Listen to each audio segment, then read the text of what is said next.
Bom, o tema de hoje é a encarnação. Vou explicar aqui que é essa palavra.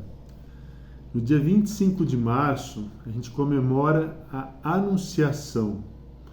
Um anjo chamado Gabriel visitou uma menina de 15 anos, judia, chamada Maria, em Nazaré, que é uma cidade lá de Israel, da Palestina, e falou para ela: olha, Deus quer que você seja mãe do seu filho. Ela falou: como que eu vou ser mãe se eu fiz um voto de virgindade? Se eu não conheço o homem, ela fala. E o anjo diz para ela: o Espírito Santo descerá sobre ti, e o filho que nascer de ti vai ser chamado Filho de Deus. Essa foi a anunciação. E Nossa Senhora, nesse instante, vamos dizer, estava o universo inteiro pendente dela. Ela falou: sim, seja feita conforme a sua palavra. E nesse instante, ela ficou grávida de Jesus. O pai é o Espírito Santo, a mãe é Maria, e esse fato dela estar grávida se chama encarnação. O Deus Todo-Poderoso, Criador do céu e da terra, tomou a forma de ser humano. Ganhou um corpo e uma alma humanos, unidos a uma natureza divina. É uma coisa que não existe igual, não dá para comparar com nada. Isso se chama mistério da encarnação. É um mistério como o da Santíssima Trindade, porque a gente não consegue entender como é que isso funciona. Mas Deus é capaz de fazer isso e Ele nos revelou como que Ele fez. Então essa natureza humana de Jesus, criada no seio de Maria, foi um ser humano que foi crescendo como ser humano. Ele tinha a visão beatífica de Deus como Deus, mas foi aprendendo as coisas como homem. Aprendeu a falar com Nossa Senhora, aprendeu a trabalhar com São José, que era o esposo de Nossa Senhora. Por que Nossa Senhora tinha um esposo? Porque naquela época uma mulher não podia viver sozinha. Ela não poderia ter um filho sozinha, né? Uma coisa assim não era aceitável. Então São José é um homem santo, né? O Evangelho fala justo, que é uma pessoa muito boa, todas as virtudes, a gente chamaria hoje santo, né? Que protegeu a família de Nazaré, protegeu Nossa Senhora, protegeu Jesus, ensinou Jesus a trabalhar no ofício que ele tinha de carpinteiro ou de artesão, né? E depois ele sumiu, quer dizer, ele morreu, a gente não sabe como nem quando, né? Inclusive é o padroeiro da boa morte. A gente pedia ajuda para São José para ter uma boa vida e uma boa morte. Por que uma boa morte? Provavelmente ele foi acompanhado de Maria e José no momento da morte, né? Que a gente não sabe quando foi. A gente sabe que Jesus já tinha mais que 12 anos e tinha menos que 30 anos, porque quando ele começou a vida pública, José já tinha morrido. Então, 30 anos da vida de Jesus, ele passou nessa cidadezinha de Nazaré, que era uma aldeia de uns 300 habitantes, bem pequenininha, trabalhando, frequentando as festas, os casamentos, cresceu obediente aos pais, é uma das coisas que fala no Evangelho, né? Mas foi uma vida comum, como a nossa, e estava acontecendo a redenção, ele já estava cumprindo a missão dele de redentor, que eu vou explicar daqui a pouco o que é isso. E por que isso é importante? Porque a nossa vida cotidiana, o nosso atual estudo, trabalho, convívio familiar, convívio com os amigos, podem ser motivo de santificação, podem ser união nossa com Deus, podem ser oração com Deus, né? Eu não estou falando diretamente com Deus, mas eu ofereço o meu trabalho para Ele, eu procuro fazer bem feito, eu procuro servir os outros com o meu trabalho. Isso é um modo de santificar, é um modo de redimir, de pagar pelos erros que a gente comete, que as outras pessoas cometem. Então Maria foi essa menina de 15 anos que ficou grávida de Jesus e que passou a vida, vamos dizer assim, pendente de Deus, pendente de Jesus, cumprindo a vontade de Deus.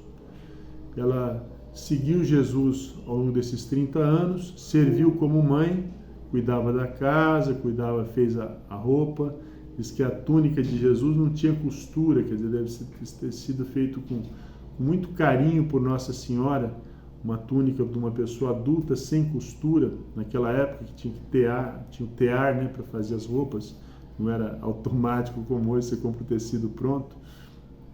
Então, ela cuidou de Jesus, ensinou as coisas para Jesus, provavelmente ensinou Jesus a ler, lia as coisas do Antigo Testamento, né? Jesus era uma pessoa que sabia tudo do Antigo Testamento, né?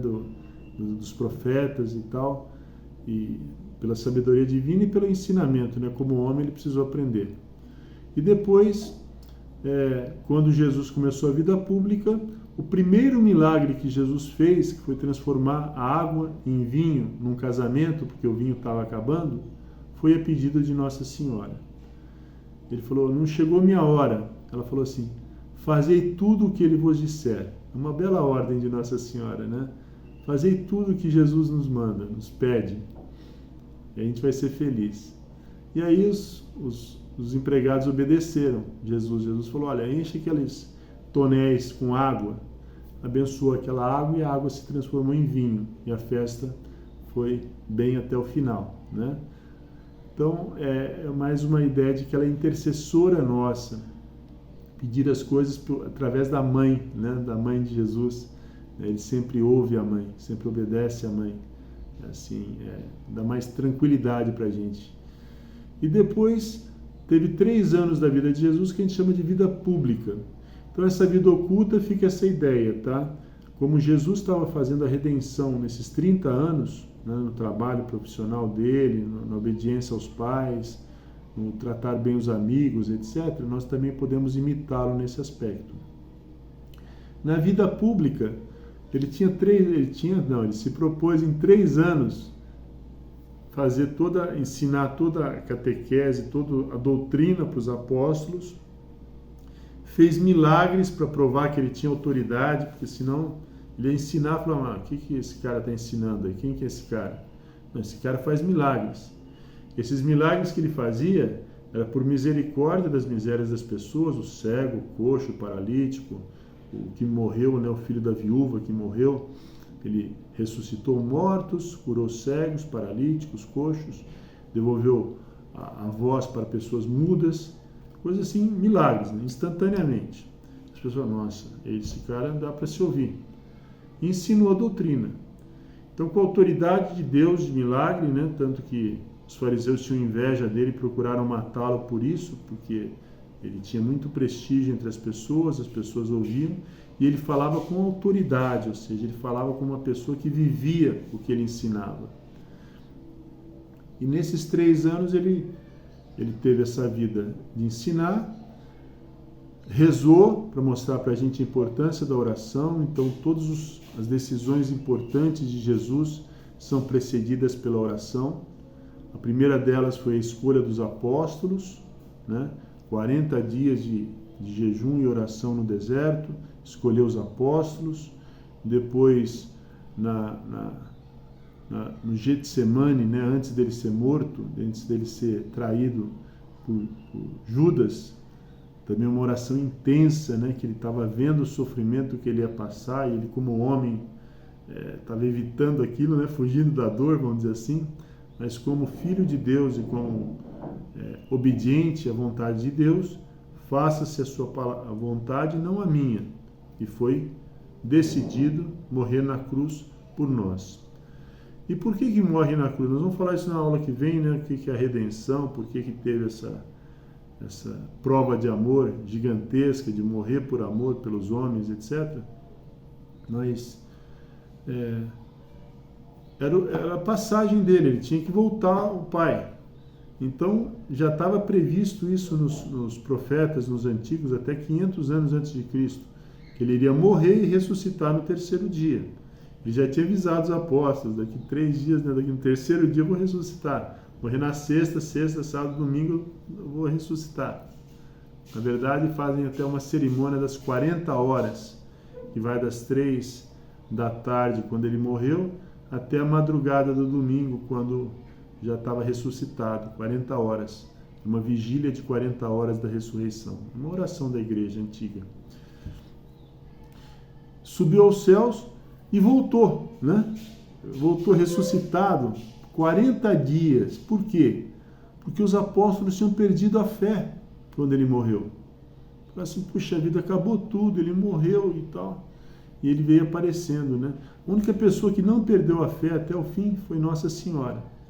Nossa Senhora sabia que ele ia ressuscitar, ela entregou ele para o Pai, sofrendo lá como ninguém sofreu, né? Vendo o filho sendo morto, mas ela não perdeu a fé.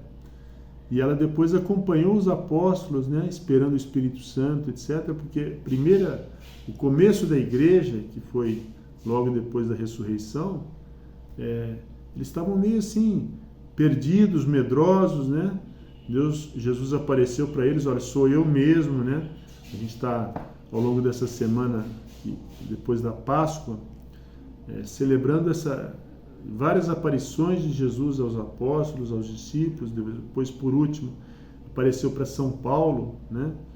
Que perseguiu os cristãos e depois se tornou um grande apóstolo, para fortalecer a fé. Com esta fé fortalecida novamente e com o Espírito Santo, começou a vida da igreja. Começou com aqueles 12 homens, na verdade viraram 11 porque Judas suicidou. Eles escolheram um novo apóstolo para completar os 12, que foi Matias. E aí com esses 12 apóstolos, mais alguns discípulos que seguiam, mas principalmente por esses 12 apóstolos, começou a igreja. A igreja foi perseguida, São Pedro foi morto em Roma, né? Todos os apóstolos morreram, menos São João, morreram mártires, foram mortos para defender a fé da ressurreição. Mas a igreja continua viva até hoje. Todos os ensinamentos que nós temos até hoje partiram desses ensinamentos básicos que começaram com as escrituras, com a tradição, o que um falava para o outro e o outro passava, né? Inspirados pelo Espírito Santo. A igreja foi escrevendo livros, os santos foram estudando esses livros e escrevendo mais coisas sobre a doutrina, sobre a fé, sobre as virtudes. Então a gente tem um tesouro na igreja que são os escritos dos santos.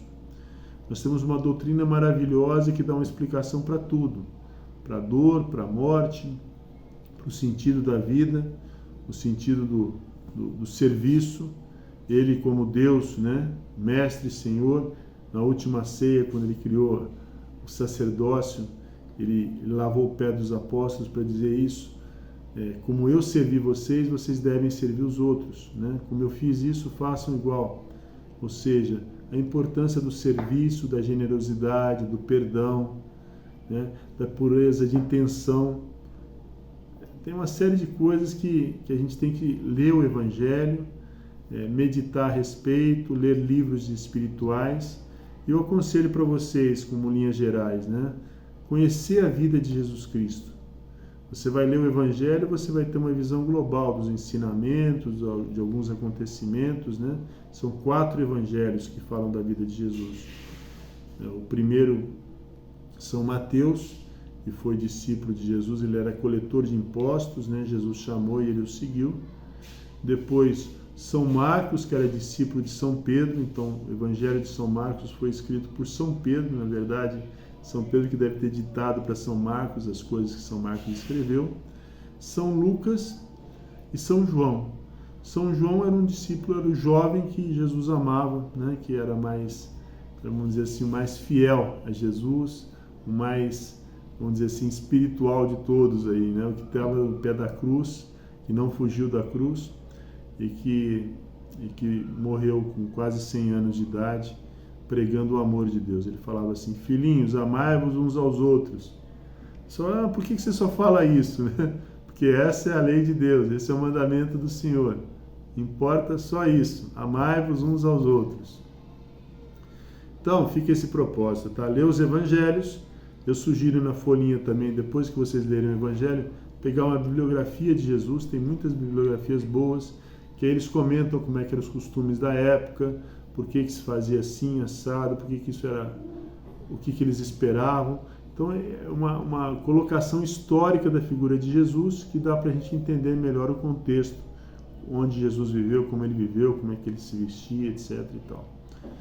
E Nossa Senhora, a nossa intercessora. Então pedir para ela, né, rezar a Ave Maria, aquelas 3 Ave Marias antes de dormir, pela pureza, rezar o terço, aprender a rezar o terço. O terço é uma contemplação da vida de Jesus, né? A gente usa, nós vamos falar disso quando falar de Nossa Senhora mais para frente, mas basicamente a gente vai rezando 10 Ave Marias como se fosse uma música de fundo, pensando no mistério da vida de Jesus. São 5 mistérios de alegria, 5 de dor, 5 de luz e 5 de glória, né? Então, demora uns 20 minutos mais ou menos, então aquele tempo que são as 10 Ave Marias, mais ou menos 3 minutos, a gente medita no mistério. Isso faz 5 vezes, dá 15 minutos de recitação, uma oração muito grata a Nossa Senhora e também muito grata para a gente meditar na vida de Deus, né? Na vida de Jesus, que também está ligada a Nossa Senhora, né? Então é isso, gente. A encarnação, o fato de Deus vir ao mundo, é um fato único, nunca vai ter outro igual. Talvez o fato mais importante, né? Se é um marciano aqui, o que aconteceu na Terra e tal. Ora, nesses, sei lá quantos milhões de anos que existe a Terra, o fato mais importante é que o Criador disso tudo veio morar aqui como um ser humano, né? É um ato de humildade, de mansidão e de exemplo para a gente. Até a próxima.